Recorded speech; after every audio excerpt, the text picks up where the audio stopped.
তো বেডশিট তো আমি চেঞ্জ করে নিচ্ছি। আর দেখো বেডশিট চেঞ্জ করতে করতে আমার নখটা কিন্তু একদম উঠে গেল, ডান হাতে বুড়ো আঙুলের নখ ভেঙে গেল। তো সাত সকালে একটা এরকম আমার সাথে খারাপ জিনিস হলো। যাই হোক, নখ বহু বছর নোংরা কামড় হচ্ছে প্যাশান, আর যার জন্য আর বেশি একটু রক্ত বেরোচ্ছে। আর সবে ভাবছিলাম নেল পালিশ রিমুভ করে আমি নেল পালিশ পরবো, তা সেটা আর পরে করবো, কিন্তু এখন আপাতত নখটা ঠিক করে নিই। আর নখ রাখা কিন্তু আমার প্যাশন, আমি বহু বছর থেকে নখ রাখি। আমি বিয়ের আগে থেকে আমার ডান হাতে দুটো হাতেই নখ রাখা আমার প্যাশন। যাই হোক না কেন, কিছু করার নেই এখন। তো যাই হোক, সকালে আমি বেডশিট চেঞ্জ করে নিয়েছি, নিয়ে এবার বালিশগুলো সুন্দর করে গুছিয়ে রাখবো বিছানাতে। আর দুদিন আগে আমি বালিশের কভার টভার সব চেঞ্জ করেছিলাম, তো আজকে আর করবো না সেটা, শুধু বেডশিটটাই চেঞ্জ করলাম। তো এটুকুই আপাতত করে নিতে গিয়ে আমার আজকে এই অবস্থাটা হয়ে গেল। তো কি করা যাবে, তো চলো। Hello everyone, welcome back to my channel. Welcome ঘুরতে ঘুরাতে চ্যানেলের সকল বন্ধুদের জানাই আমার চ্যানেলে স্বাগত। আশা রাখছি যে যেখানে আছো সবাই সুস্থ আছো, ভালো আছো ভোলেনাথের কৃপায়। তো আমরাও সবাই মোটামুটি আছি। আমার শরীরটা যে খুব একটা ভালো আছে তা নয়, কাল রাত্রি থেকে আমার শরীরটা খুব জ্বর আসছিল, আর জ্বর এসেছে মাঝরাত্রি থেকে। শরীরটা এতটাই খারাপ কি বলবো। এখন সকাল 8টা বেজে গেছে, আমি আজকে উঠেছি একটু দেরিতে, কারণ আমি সারা রাত্রি ঘুমাতে পারিনি। সারা শরীর যেন গা হাত জ্বালা দিচ্ছিল, শরীর একটা কষ্ট হচ্ছিল ভীষণ। আমার ওটা জ্বরের জন্য যত সম্ভব। তো যাই হোক, কিছু করার নেই। যে যেখান থেকে আমার ভিডিওটি দেখছো সবাই কিন্তু কন্টিনিউ করো, ব্লগটা কিন্তু আমি এখান থেকে স্টার্ট করলাম। আর আমি কিচেনে কিন্তু চা বসিয়ে দিয়েছি। আমার মতো 1 কাপই চা হবে, তোমাদের দাদাভাই বেরিয়েছে, আর চা জল ফুটে গেছে, আদা দিয়ে চা খাই আমি, কিন্তু চা পাতা দিয়ে দিলাম, দিয়ে সঙ্গে সঙ্গে কিন্তু ঢাকা দিয়ে দেবো। আর আমি বেশি চা ফোটাই না, পাতা দিয়ে ঢাকা দিয়ে দিই। তারপরে আমার চা হয়ে গেছে, আমি চা নামিয়ে নিচ্ছি। এবার আমি চাটা ছেঁকে নিলাম। তো আমি কিন্তু গ্যাসটা জ্বেলে দিচ্ছি, ডালটা বসিয়ে দেবো, কুকারটা বসিয়ে দিলাম, দিয়ে ঢাকা দিয়ে রাখলাম, এদিকে চা খাওয়া শুরু করে দেবো। তো গাইস, আমি কিন্তু এবার চা নিয়ে টেবিলে চলে যাব। টেবিলে গিয়ে চাটা রেখে দিয়ে এবার ভালোভাবে বসে আমি চাটা খাই। শরীরটা একদম ভাল লাগছে না, শরীর চোখ জ্বালা দিচ্ছে, কষ্ট হচ্ছে খুব। চাটা আগে খাই, বিস্কুট আর চা নিয়ে খেয়ে তারপরে আবার কিচেনে ঢুকবো। তো এইদিকে জল তো ফুটে গেছে, আমি কুকারে ছোলার ডালটা কিন্তু সিদ্ধ দিয়ে দেবো, সিটি দেবো।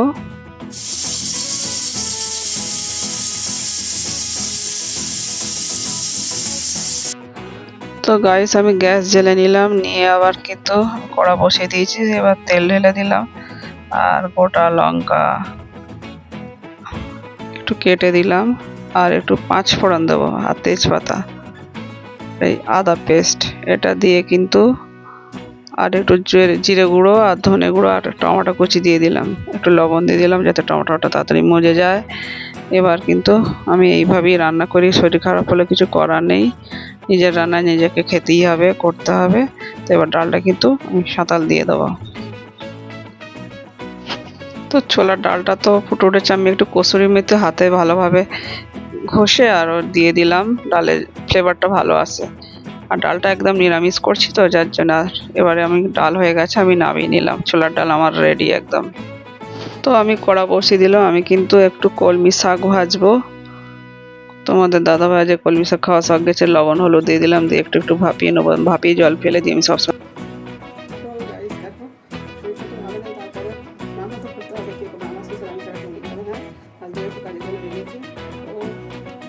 সময় পেলে করে, তো সবসময় তো ওর সময় না, তো আমি কিন্তু এই তরমুজটা কেটে রেখেছিলাম, এটাও যদি আমি এখন রান্না করতে করতে না খাই না, আমার পেটে যাবে না। আর অ্যাকচুয়ালি কী বলতো, সব দিন সত্যি আমাদের কাজেরও সব দিন সমান হয় না, আর জীবনেরও আমাদের সব দিন সমান যায় না। শরীর তো কোনোদিনই একটা গ্যারান্টি দিয়ে বলা যায় না যে আজ ভালো আছে তো কাল খুবই ভালো থাকবে, কখনই না। আর শরীর কখন কী হয়তো বলতে পারি না। হঠাৎ করে শরীরটা এমন হয়, আমার দাঁড়িয়ে রান্না করার মতো শরীরে কতটা করে আমি কী করবো, করতে হবে। দেখছি তোমার চোখ দুটো করে ঢুকে গেছে, কী করবো। তরমুজটা আমি খেয়ে রান্নার করে আমি এইগুলো ফলগুলো খাই, যাই ফল যেদিন যেমন পারি চেষ্টা করি প্রতিদিন কিছু না কিছু ফল খেতে, এটা আমার ডেলি রুটিনে থাকে। কিন্তু এগুলো আরও সকালে আমার খাওয়া হয় আর কি। তো আজকে বেশি সময়টা হয়নি, শরীরটা তেমনটা নেই, চেঞ্জ করবো। একটা জানি না, আমার মনে হচ্ছে সিজন চেঞ্জের জন্য হচ্ছে না কি জানি, হঠাৎ করে সর্দি হচ্ছে, হাঁচি হচ্ছে। তো এদিকে তো শাক ভাজাটা হচ্ছে,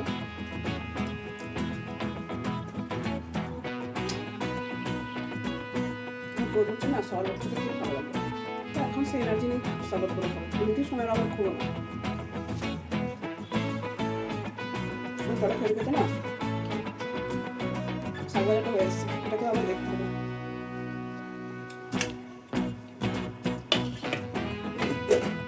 তো ঢাকনা খুলে শাক ভাজার জন্য আমি শাকটা কিন্তু চেপে চেপে নিয়ে নিলাম, জল ফেলে দেবো। তো আমি কিন্তু পেঁয়াজ রস আর শুকনো লঙ্কা দিয়ে শাক ভেজে নিলাম, দিয়ে শাক ভাজাটা হয়ে গেছে, আমি তুলে নিলাম। তো কড়া বসিয়ে দিয়েছি, কড়ায় তেল ঢেলে দিলাম, দিয়ে এবার কিন্তু আমি তেল গরম হয়ে গেছে, আমি কিন্তু এবার বেগুন ভাজবো। বেগুনগুলো উল্টে পাল্টে দিয়ে এবার ঢাকা দিয়ে দেবো। তো গাইস আমি কিন্তু এদিকে ডিম দুটো ফাটিয়ে নিচ্ছি, দুটো ডিম অমলেট করব।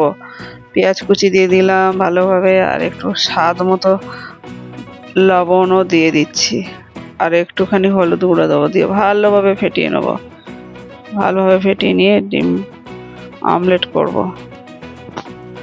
ওইদিকে কিন্তু আমার বেগুন ভাজা হয়ে এসছে, আমি বেগুন ভাজা নামিয়ে নিচ্ছি, আর ভাতও কিন্তু একদিকে ফুটছে। তো বেগুন ভাজা হয়ে গেছে, বেগুন ভাজাগুলো কিন্তু আমি তুলে নেব এবার। তো বেগুন ভাজা আমি তুলে নিচ্ছি।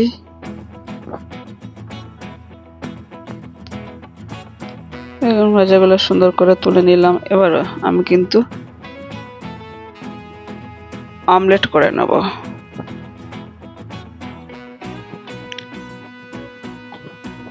আর একটু পেঁয়াজ কম বেশি হয় না, পেঁয়াজ আর দিয়ে দিলাম।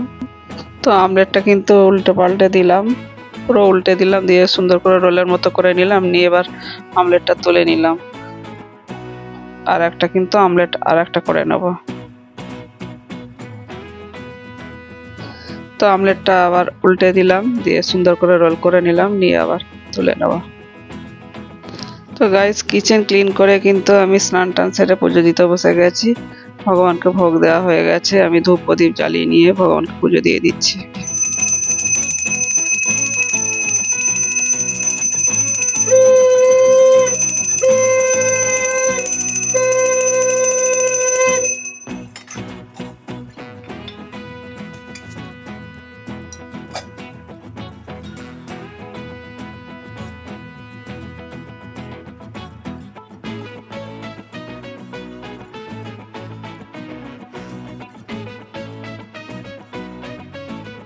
আমি পুজোর শেষে সবসময় সব দেবীদেবীকে স্পর্শ করে কিন্তু আশীর্বাদ চেয়ে নিই, আর 108 বার হলো আবার আমি মন্ত্র পাঠ করি প্রত্যেক দিন, এটা আমি করি কারণ এটা আমার ডেলি রুটিন। তো আমি আমার পুজো কমপ্লিট করলাম। তো গাইস আমরা কিন্তু পুজো দিয়ে আমরা খেতে বসে যাব। আমি লাঞ্চে সব কিছু তো দেখিয়ে দিলাম, ডিম আমার যা ছিল সব দেখে। তো গাইস আমি দুপুর হয়ে গেছে, আজকে একটু লেট বলবো না, তাড়াতাড়ি খাওয়ার চেষ্টা করছি, সেটা আমার খুব একটা ভালো না। তো আমি যা রান্না করেছি সেটুকুই তোমাদের কাছে শেয়ার করে নিয়েছি।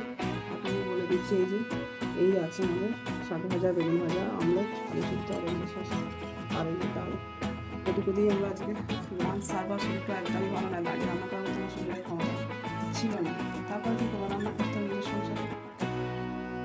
তো আমরা খাওয়া স্টার্ট করছি। তোমাদের দিদি ভাইয়ের শরীর প্রচণ্ড খারাপ, বাইরে যেতে মানা করেছি, যাতে বাড়িতে থেকে একটু শরীরটা ঠিক হয়।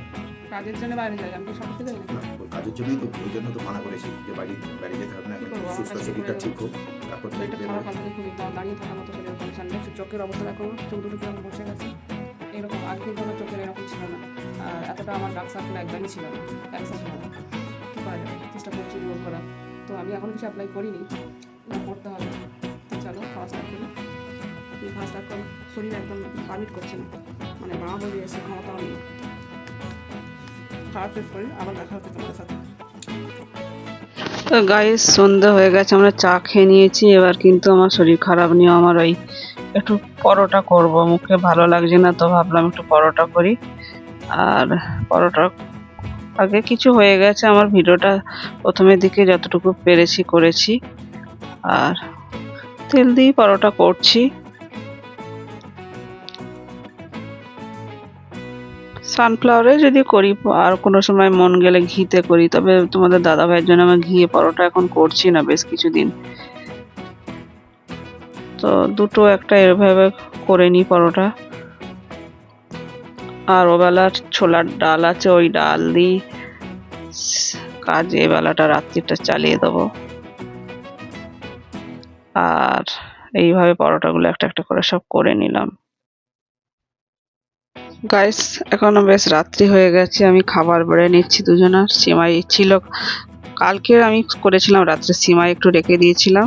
সব কিছু একটু বেশি ভাষা করি, সিমাই, রুটি, পরোটা, ছোলা ডাল, এই দিয়ে রাত্রিটা আমাদের চলে যাবে আজকে। তো গাইস আমরা কিন্তু রাতে খাওয়া দাওয়া স্টার্ট করে দিয়েছি। আমাদের ডিনার দেখিয়ে দিয়েছি এই আছে পরোটা, পায়েস আর এখানে ডালটাও বেলার ছিল। পরোটাটা হয়েছে, বলার অবস্থাও ভালো না, শরীর একদম খারাপ। খাওয়া দাওয়া স্টার্ট করছি। জ্বরটা আছে আমাকে জানি না, একটা প্যারাসিটামল খাবো, না খেলে চলবে না। শুরু করো। বসে যাচ্ছে, সর্দি লাগছে, সর্দি আসছে, জ্বর কেউ থাকছে, কেউ জ্বর কালকে রাতে থেকে আছে। তারপর খাওয়া দাওয়া শেষ করে এরকম বাইরে বেশি কথা বললাম, অবশ্যই শরীর নেই। তো গাইস আমাদের রাতে ডিনার শেষ হয়ে গেছে, কমপ্লিট একেবারে। তো হাজার অসুস্থতার মাঝেও কিন্তু আমাকে চেষ্টা করেছি সারাদিনে যতটুকু পেরেছি ভিডিও তোমরা সামনে তুলে ধরার চেষ্টা করেছি। গলা গালি বসে যাচ্ছে, খুব শরীর কন্ডিশন খারাপ। যাক না কেন, আমার ভিডিওটিকে তোমাদের একটু যদি ভালো লাগে প্লিজ লাইক, কমেন্ট, শেয়ার এবং সাবস্ক্রাইব করে আমার পাশে থাকো। পাশে থাকা বেল বাটনটা অবশ্যই প্রেস করো।